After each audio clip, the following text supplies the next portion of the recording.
의 의미, 지혜의 근본, 하나님을 경외 하는 마음, 두려운 마음으로 하나님께 나아가야 한다라는 말씀을 하고 있습니다. 또한 사자의 얼굴, 용기를 나타내며 짐승의 왕으로서 가장 강하고 담대함을 나타내는데요. 그 모든 것들이 사자는 우리는 옛날에 우리가 죽으면 그 안 믿는 사람들이 사자밥을 해놓는다 그러잖아요. 사자밥을 해놓는다. 근데 그 사자가 그렇게 용기를 나타내며 짐승의 왕으로서 가장 강하고 담대함을 나타낸다고 말씀하고 있습니다. 또한 소의 얼굴, 충성과 헌신으로 무엇을 먹을까 걱정하지 말라는 소는 모든 것을 주인에게 헌신하는 희생 정신을 가지고 있음을 우리는 익히 알 수 있습니다. 소는 사람에게 모든 것을 주지요.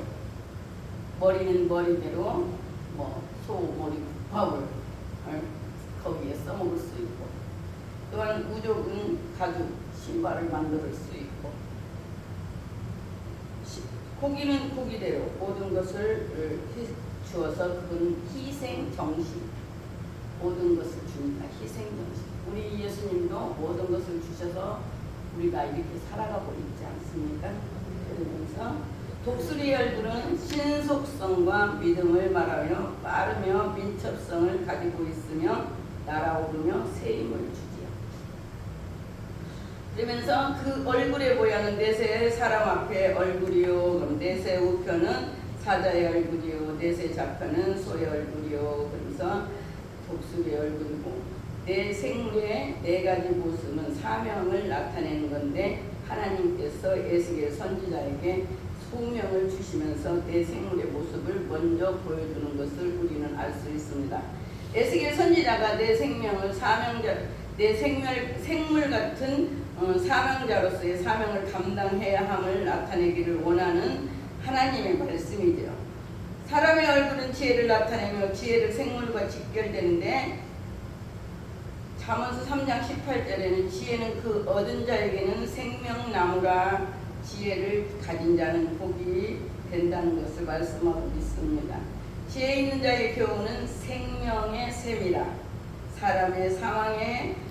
사람으로 사망의 그물을 벗어나게 하시며, 지혜의 근본은 여호와를 경외하는 것이고, 여호와를 경외하는 것이 지혜의 근본이요, 그렇게 말씀하시죠. 네. 거룩하신 자를 아는 것이 명철이라고 말씀하시며, 하나님의 말씀을 따라갈 때 지혜를 얻을 수 있습니다.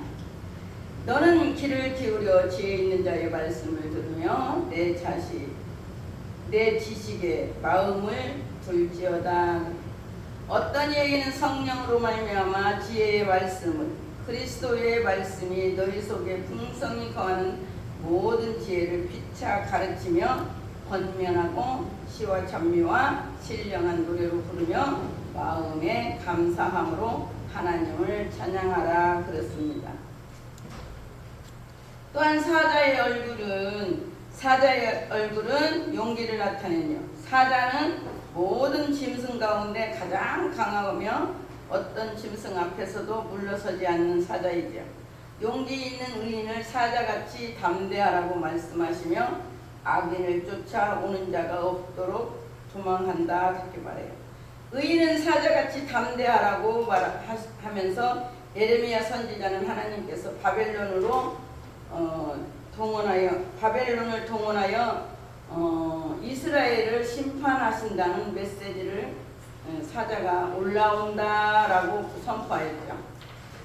그러면서 예레미야에 보면 그렇게 말씀하고 있습니다. 소의 얼굴은 충성과 헌신을 나타내는데, 소는 주인을 위해서 충성스럽게 일을 합니다. 그들이 여호와께 드린 예물은 덮개 있는 수레 6과 소 12이니, 그러면서 족장들의 수레가 하나씩이요 하나의 소가 하나씩이라, 그것을 장막 앞에 드린지라.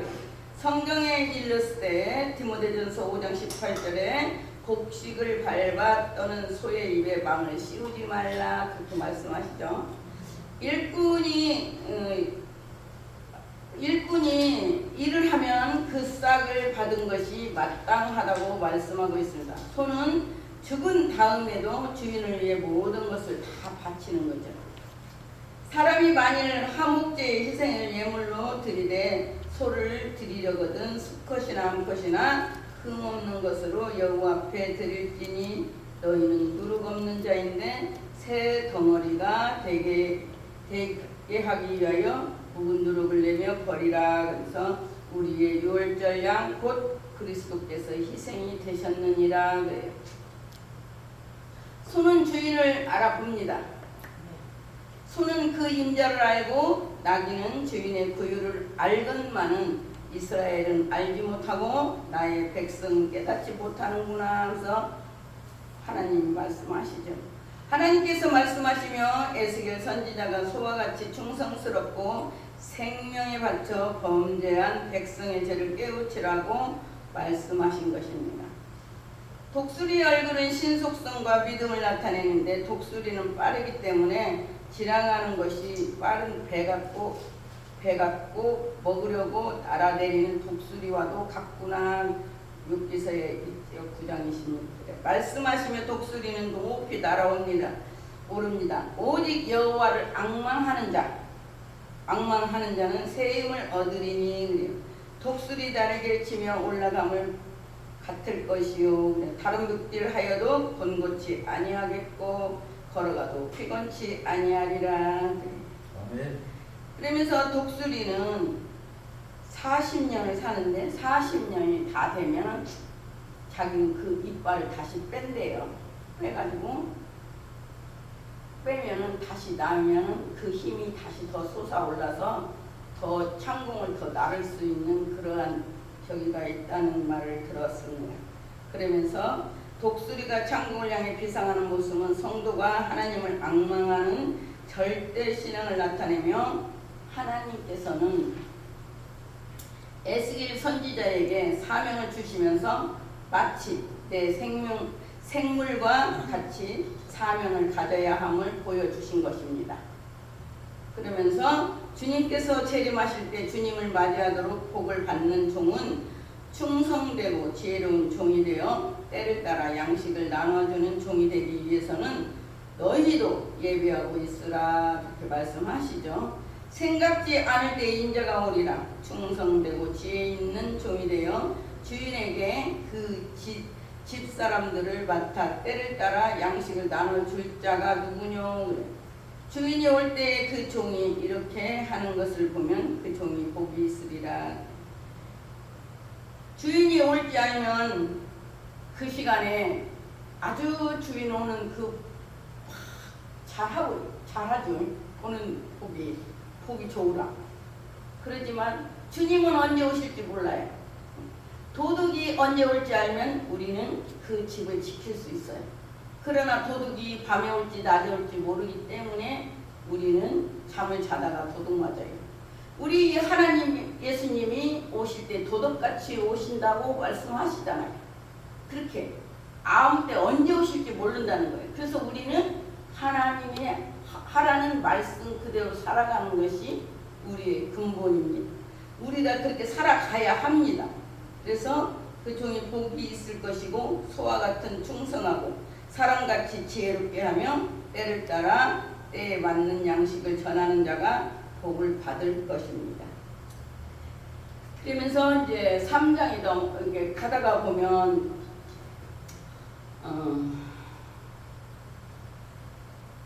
바퀴가 이제 여기 나오잖아요. 그 두 바퀴가 돌아가는데 하나님과 사람, 세상과 하나님과의 두 바퀴가 있어야 돌아가듯이 우리는 공전하는 저기를 살아가고 있습니다. 그래서 우리가 자전거가 돌아가려면 아니면 그 큰 기계가 돌아가려면 적은 바퀴가 있고 큰 바퀴가 있으므로 그게 공전을 하면서 돌아가지 큰 바퀴 하나만 있고 적은 바퀴 하나만 있으면 돌아갈 수가 없듯이 우리는 인류의 역사가 맞물려 돌아가는 있음을 우리는 알 수 있습니다. 그래서 하나님과 저희가 같이 공존하는 거예요. 그래가지고 하나님의 말씀 속에 살아가는 것이 우리 인간이라는 것을 볼 수 있었고, 또한 에스겔에게 17가지의 행동 예언을 주시는데, 첫 번째 저는 이걸 보면서 좀 세계더라고요. 벙어리가 되어요. 벙어리가 되는데, 벙어리가 된 에스겔은 벙어리가 사로잡힌 12년 만에 풀리는데, 하나님의 메시지를 전할 때는 임시로 풀어주셔요.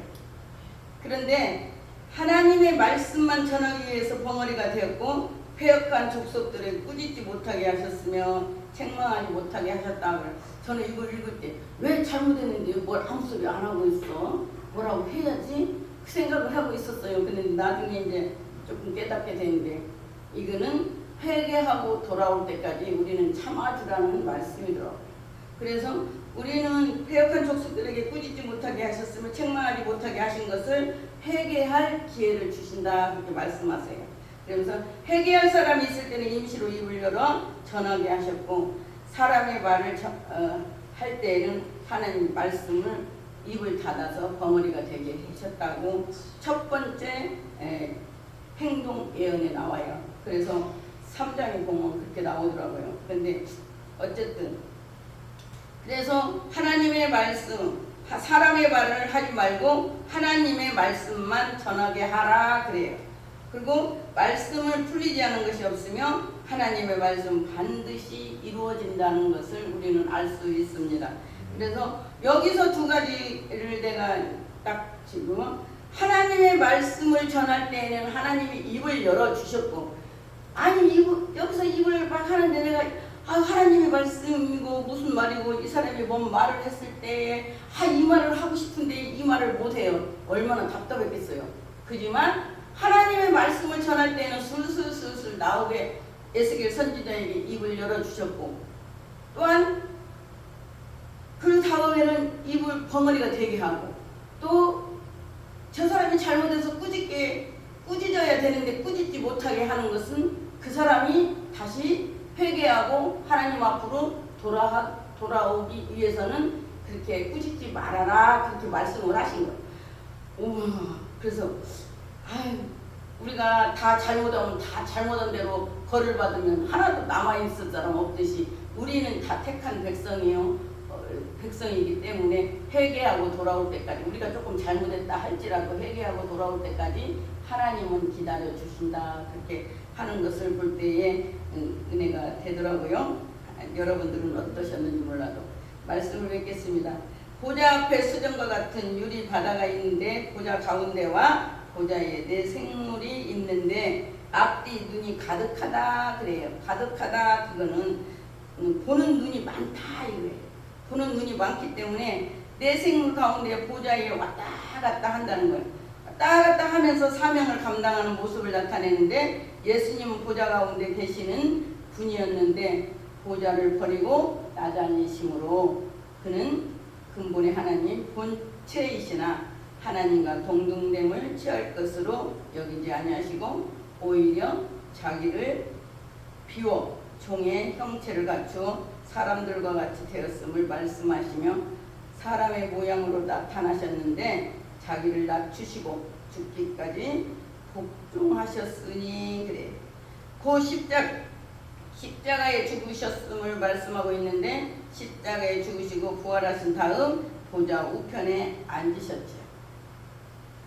믿음의 중요성 온전케 하시는 예수님을 바라보며 그는 저 앞에 있는 즐거움을 위하여 십자가를 참으사 부끄러움을 개의치 아니하시더니 하나님의 우편에 앉으셨으나 저는 하늘에 오르심으로 하나님 우편에 계시니 천사들과 권세자들과 능력이 저에게 주님께 저에게 순복함이라 그래요. 하나님께 주님께 순복함이라 그렇게 말씀합니다. 구속사가 완성될 때 예수께서 다시 보좌 가운데로 가시면 이는 보좌 가운데 계신 어린 양이 저희의 목자가 되사 생명수 샘으로 인도하시고 하나님께서 저희의 눈에서 모든 눈물을 씻어 주실 것입니다. 다시 저주가 없으며 하나님과 그 어린 양의 보좌가 그 가운데 있으리니 그의 종들이 그를 섬기며 그의 얼굴을 볼 터이요 그의 이름도 그의 이마에 있으리라 말씀하세요. 결국 예수님께서 낮아지신 것처럼 말세의 사명자는 늘 낮아지는 삶을 살아야 합니다. 저와 여러분들도 늘 낮아지는 삶을 살기를 원합니다. 아멘. 아무 일이든지 다툼이나 허영으로 하지 말고, 그러니까 내가 잘 하겠다고 다툼이나 또한 남들한테 보여주려고 허영심으로 하지 말고 오직 겸손한 마음으로 각각 자기보다 남을 낮게 여기고 아멘. 주 앞에서 낮추라 그래. 그리하면 주께서 너희를 높이리라 라는 말씀을 붙잡고 하나님께 영광을 올려드리는 저와 여러분이 되시기를 예수님의 이름으로 축복합니다. 아멘. 하나님 감사합니다. 부족한 종이 하나님의 말씀을 전하였습니다. 두서없는 말일지라도 그들에게는 온전히 하나님의 말씀으로 받아들이게 하여 주시옵소서. 감사하며 예수님의 이름으로 기도드렸습니다. 아멘.